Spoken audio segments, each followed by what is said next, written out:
Après Zidane, l'équipe dans la toute dernière vidéo, on s'est attaqué à un duel de défenseurs légendaires. Le côté patriote était présent, il y a eu beaucoup de turam dans les commentaires. Malgré tout, c'est Puyol qui poursuivra l'aventure. Aujourd'hui, duel de milieu, l'un a été ballon d'or, l'autre méritait de le remporter. Iniesta ou Kaka, à vos commentaires. L'équipe, j'espère que vous allez bien. Aujourd'hui, le karma. Qu'est-ce que le karma en 2020? Bon, je pense que tout le monde connaît ce terme. Si c'est pas le cas, je vous laisse faire pause sur cette définition. Est-ce que vous y croyez, l'équipe? Dites-moi dans les commentaires. Moi, en tout cas, je fais partie de ceux qui y croient. Pour moi, il y a toujours une forme de vengeance. Aujourd'hui, justement, on va voir que c'est le cas dans notre sport favori. J'avais déjà fait quelques vidéos sur le karma dans le football par le passé sur la chaîne, ça vous avait plutôt plu. Aujourd'hui, je voulais remettre le sujet sur la table dans le sens où il s'est passé pas mal de choses. Bon, là, avec le confinement et l'arrêt du sport, c'était compliqué. Mais dites-vous que même là, à la reprise, en une journée de Bundesliga, il était présent, c'est réel. Je vais pas en dire plus, l'équipe, juste avant, je vous demandais une petite faveur. Est-ce qu'on peut atteindre la barre des 4000 likes avant minuit ce soir? Je remercie évidemment tous ceux qui vont contribuer et permettre à cette vidéo d'être mieux référencée.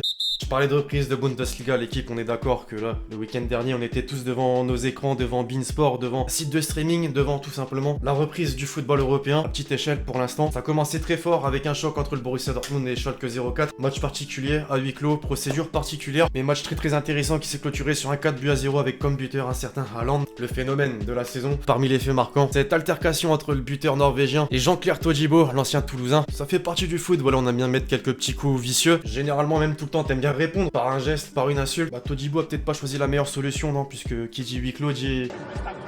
Ouais, bon voilà, t'entends tout ce qui se dit sur le terrain, que ce soit les entraîneurs avec les consignes pour leurs joueurs, les discussions entre les joueurs. Pas vous faire un schéma, vous avez distingué ses propos.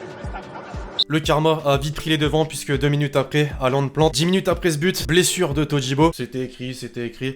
Alors bon, Haaland a eu le karma positif, mais aussi le karma négatif. Les Parisiens, vous voyez de quoi je parle? Quand il pétait un énorme doublé au match aller, à domicile avec sa fameuse célébration méditation, qu'il s'apprêtait à jouer le match retour avec une insolence hors du commun, notamment dans sa story snap. My City, not yours. Fallait forcément qu'il y ait une justice. Neymar qui réalise un excellent match retour, qui fait en plus la célébration méditation. Mbappé à son tour avec l'équipe dans le vestiaire, effectue la célébration.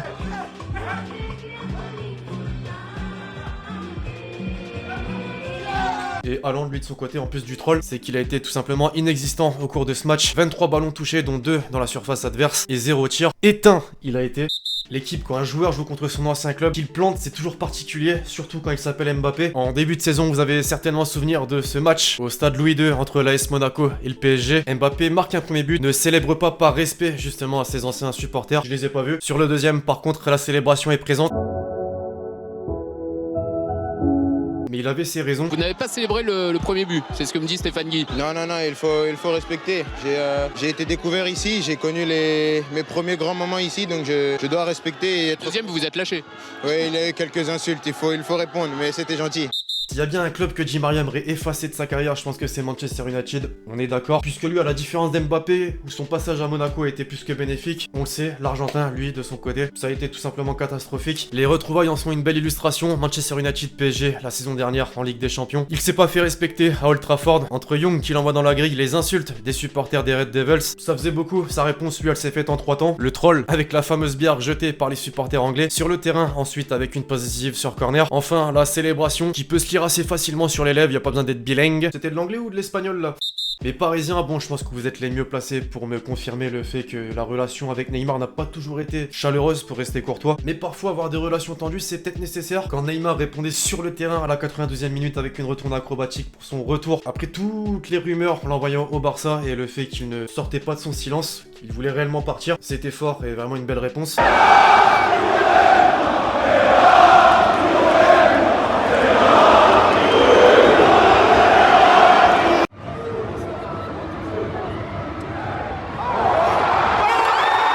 Quand tu t'appelles Cristiano Ronaldo, que t'as marqué ton empreinte sur ce sport, que t'as remporté partout en Europe des trophées collectifs, individuels, 5 ballons d'or, tu peux avoir une certaine fierté, énormément de fierté même. Parfois faut rester humble quand même. Qui se souvient de cette altercation entre Florenzi et Ronaldo? Il se moquait de la taille du joueur italien. Quoi de mieux pour lui derrière de se venger en allant marquer un but?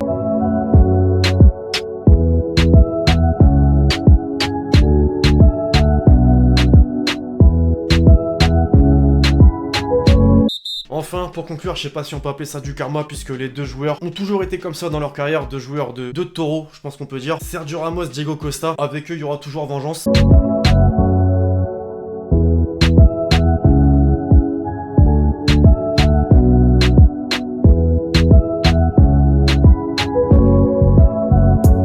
Bref, voilà les l'équipe, c'est tout pour cette vidéo sur le karma dans le football. J'espère vraiment que vous l'avez kiffé. Je compte sur vous, c'est le cas, pour lâcher le gros pouce bleu. Balancez dans les commentaires quelques autres instants karma qu'il a pu avoir dans le football et que je n'ai pas mis dans cette vidéo. Et puis d'ici là, on se retrouve très vite pour de nouvelles vidéos. C'était Lexti. Ciao, ciao.